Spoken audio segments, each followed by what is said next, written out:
जय श्री राम दोस्तों, कैसे हैं आप लोग। उम्मीद करती हूँ आप लोग अच्छे होंगे और बालाजी की कृपा से आप लोग आगे बढ़ रहे होंगे। तो दोस्तों, आज फिर से हनुमान जी से जुड़ा एक सच्चा अनुभव आप सबके सामने लेकर आऊँ। इन्हों अनुभव अच्छा लगे तो कमेंट में जय श्री राम ज़रूर लिखिएगा। तो दोस्तों, ये अनुभव है जतिन का। जतिन पेशे से एक बिजनेसमैन है और उनका बहुत अच्छा भरा पूरा परिवार रहता है। उनका बिजनेस काफ़ी अच्छा चलता है, तो परिवार में वो सबका ध्यान रखते हैं और घर में किसी चीज़ की कमी नहीं है। आप एसी, कूलर, मतलब हर अच्छी से अच्छी सुविधा उन्होंने अपने घर पे कर डाली थी। बच्चे अच्छे स्कूल में पढ़ रहे थे। अब पत्नी को भी वो बहुत मान सम्मान देते थे। हर सालगिरह पे कुछ ना कुछ तोहफ़ा बना के दिया करते थे और उनके अपने अम्मा बाबूजी का भी बहुत ध्यान रखते थे। सब उनसे बहुत खुश रहते। उनकी पत्नी भी यही कहती कि मैं बड़ी भाग्यशाली हूँ जो ऐसा पति पाया। जतिन को अपने बिजनेस के सिलसिले में शहर दर शहर जाना पड़ता और वो कभी 2 दिन घर पे रहते और बाकी ज़्यादातर वो बाहर बाहर ही रहते। जीवन बीत रहा था। कभी जतिन ने भी गरीबी देखी थी, लेकिन वो सोचते थे कि मैं इतनी मेहनत करूँगा कि मेरे परिवार में किसी चीज़ की कमी ना रहे। उन्होंने किया भी, लेकिन कहते हैं ना कि अपने ही अपनों से जलने लगते हैं, वही जतिन के साथ भी हुआ। कुछ रिश्तेदार जतिन से अब मदद के नाम पे पैसे भी लेते और उनसे जलते भी, कहते दे देंगे और देते भी नहीं।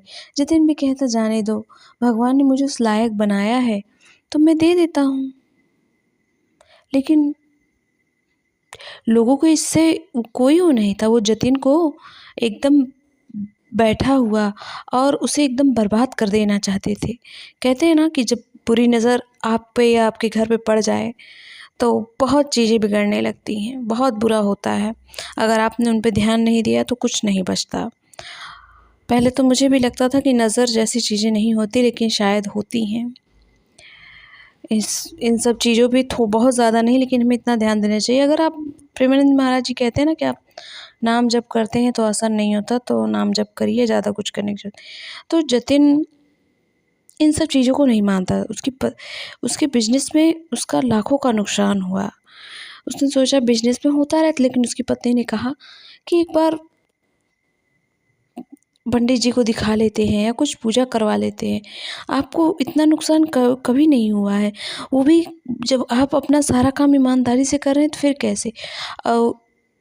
लेकिन जतिन ने कहा नहीं, हो जाता है, बिजनेस है तो कभी फ़ायदा हुआ बहुत तो कभी नुकसान भी हो गया, इतना मत सोचो। उसकी पत्नी को अंदर ये बात रह गई। उसने जतिन के आगे फिर कुछ बोला नहीं। लेकिन ये सिलसिला बंद नहीं हुआ, नुकसान होने लगे और धीरे धीरे जतिन बहुत गुस्से में रहने लगा। डिप्रेशन, एंजाइटी, कहीं से भी फ़ोन आता तो यहाँ ये हो गया, इतने का लॉस हो गया, ये उन्होंने माल लेने से मना कर दिया, यही खबर आती, कहीं अच्छी खबर नहीं आती। अब तो जितनी जमा पूंजी बैंक बैलेंस थी वो भी उसने बिजनेस में लगा दी, वो भी डूब गया। पत्नी के गहने भी गिरवी रख दिए कि पैसे आ जाएं। मतलब जितनी उसके घर में थी, कहीं ना कहीं वो सोचता था कि मैं ज़मीन जो ली थी उसको भी बेचना पड़ा कि कहीं से मैं अपने बिजनेस को चला, क्योंकि रहता है ना कि नुकसान हुआ तो हुआ, लेकिन जो है पैसे घर से लगेंगे, फिर चल जाएगा तो फिर मैं अपना सब कुछ पहले जैसा कर लूँगा। लेकिन उसका सिर्फ नुकसान ही हो रहा था। होते होते ये हुआ कि कोई उसके साथ बिजनेस करना नहीं चाहता था। लोग उससे दूरी बनाने लगे, क्योंकि इनके साथ बिजनेस करने का मतलब नुकसान है। अब वही रिश्तेदार जो उसको उसने कभी पैसे दिए थे, जब जतिन ने मांगा तो उन्होंने कहा, वो बड़ी बदतमीजी से बात करें और गाली गलौज देकर फ़ोन काट दिया। क्योंकि उन्हीं का तो सब किया धरा था।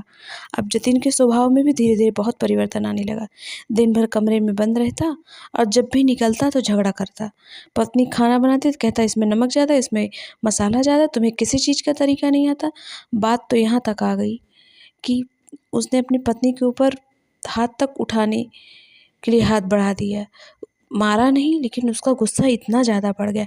बच्चों से भी ठीक से नहीं बात करता। बच्चे लोग कहते मम्मी पापा को क्या हो गया है। उसकी पत्नी को वो जतिन का बदला स्वभाव, बिजनेस में नुकसान, ये सब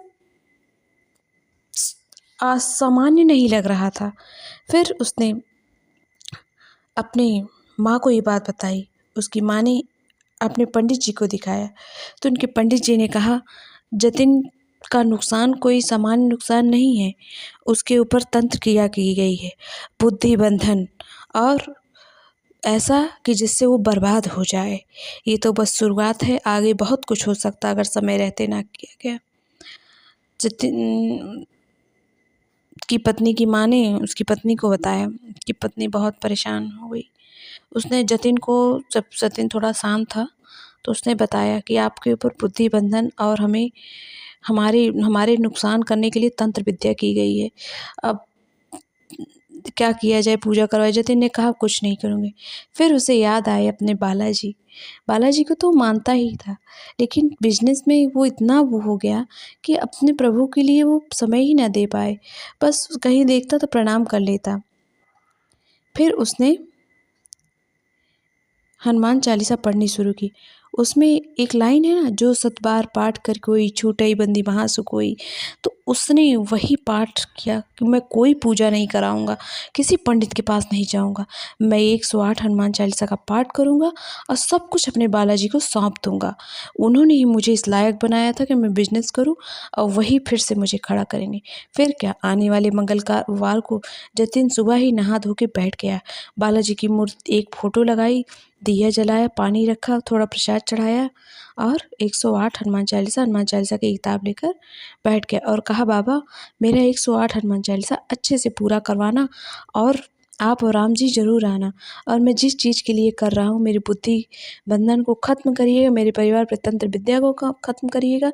अब सब कुछ आप ही भी है, आपसे बड़ा ज्ञानी कोई नहीं, आपसे बड़ा विद्वान कोई नहीं, आपसे बड़ा भक्त कोई नहीं। इतना कहकर उसने 108 हनुमान चालीसा पूरी की। ऐसा करने में उसे लगभग 4 से 5 घंटे लगे और पूरी करने के बाद उसने शुरुआत में भी राम नाम जप किया था, बाद में भी राम नाम जप किया हनुमान चालीसा समाप्त होने के बाद। उसके बाद राम जी की आरती, हनुमान जी की आरती की और जो पात्र में जल रखा था उसे पिया, पूरे परिवार को पिलाया, अपने घर में छिड़का, अपने व्यापार में जहाँ उसका दुकान था वहाँ पे छिड़का और प्रसाद खाया। उसके बाद वो आराम से रात में सो गया खाना पीना खा के। दूसरे ही दिन सुबह ही उसे एक उसके क्लाइंट की कॉल आती है कि हम आपसे माल मंगवाना चाहते हैं और काफ़ी बड़ा अमाउंट था। तो जतिन ने फ़ौरन ही हाँ कर दी और आंखों में आंसू आ गए कि बालाजी ने इतनी जल्दी कृपा कर दी। और उसके स्वभाव में भी अब उसे गुस्सा नहीं आता। उसने अपने गंदे स्वभाव के लिए अपनी पत्नी से भी माफ़ी मांगी, अपने माँ बाप से भी। सब ने कहा कोई बात नहीं, हम परिवार हैं, हम नहीं समझेंगे एक दूसरे को तो कौन समझेगा। फिर जतिन का बिजनेस पहले जैसे ही चलने लगा और जो रिश्तेदार उससे बदतमीजी से बात की, उन्होंने फिर से सोचा जतिन से संबंध रखते हैं, उनको फ़ोन करते, घर पे आते, लेकिन जतिन ने उनसे रिश्ता ना के बराबर कर दिया। फिर उनका भी क्या, जब आप मतलब ही नहीं रखेंगे तो उनका कोई वो ही नहीं होगा। उसकी पत्नी ने भी फालतू के रिश्तेदारों से मतलब ख़त्म कर दिया। जो हमारे लिए अच्छा सोचते हैं, जो हमें अच्छी सलाह दें, उन्हीं से रिश्ता रखना चाहिए, चाहे वो आपके कितने भी सगे हों या रिश्तेदार हों। फिर जतिन ने बालाजी की भक्ति नहीं छोड़ी। वो मंदिर जाता, चालीसा का पाठ करता, अपने बिजनेस में भी उसने, अपनी दुकान पे भी उसने पूजा पाठ स्टार्ट किया और फिर धीरे धीरे उसके जीवन में सब सही हो गया। दोस्तों, ये बुद्धि बंधन में एक तरीके की क्रिया होती है जिसमें इंसान की बुद्धि बांध दी जाती है। वो इंसान कितना भी प्रतिभा वाला हो, कितना भी गुणी हो, लेकिन वो कुछ अच्छा नहीं कर पाता।